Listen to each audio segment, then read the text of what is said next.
I'm Beverly Moser, and I'm the administrator for KBN 66 Productions, which is the creator of Epic Love Story. Epic Love Story is the whole Bible set to music, but to begin with is 66 key songs from the 66 books of the Bible to tell the epic love story of God towards human beings.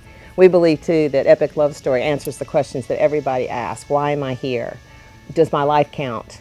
What purpose do I have? As well as the idea that God is the wooer and pursuer of human beings. He loves them, He made them, He created them, and He has a purpose for them.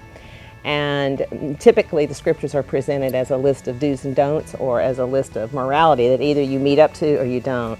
And no, we believe it's much more than that. We believe it communicates what every human being's heart kind of beats for and drum beats for, and that is to be loved and to say, I have meaning and I have purpose and worth.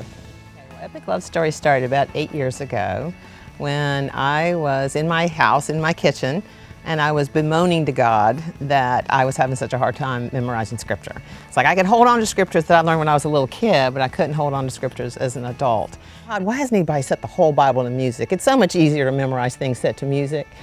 And in an instant, a voice, intuition, spirit, different people call it different things, but it's right here over my right shoulder, and it said, you do it.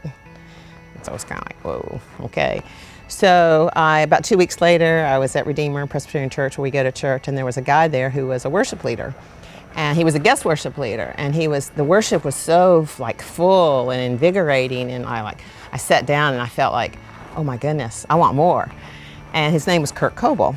And that night he was doing a small concert, and so my husband and I went, and afterwards, as you do, because it's small, it's interactive, and you end up talking to the leader, and I just told him about this idea that I had, and he was like, oh, you want to do that? I want to do that too. I'd ask him a question and he would answer that. I'm like, oh, that's how I feel, that's what I think, da-da-da-da. And he didn't know, and just all the way down, and we began to realize that we were definitely of like-minded people. And so both of us then reached out to other people to say, hey, we got this idea, do we move forward, what do we do? And unanimously, his group and my group both said, yes, we think you should move forward.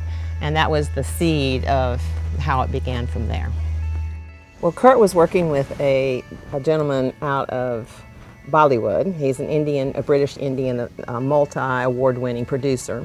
And Kurt was working with him on another project. And he wanted to bring Nikhil on. His name's Nikhil Paul George. But he didn't want to tell Nikhil about it because he thought the project was too big.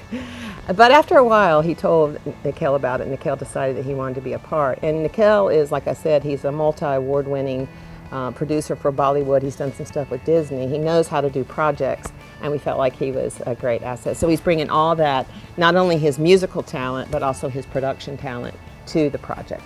I had this group of notebook. It was a selection of scriptures from each book of the Bible that tells the whole story of the Bible. And he looked at that and he said, that's where we're going to start. So it became, that's where the 66 songs came from.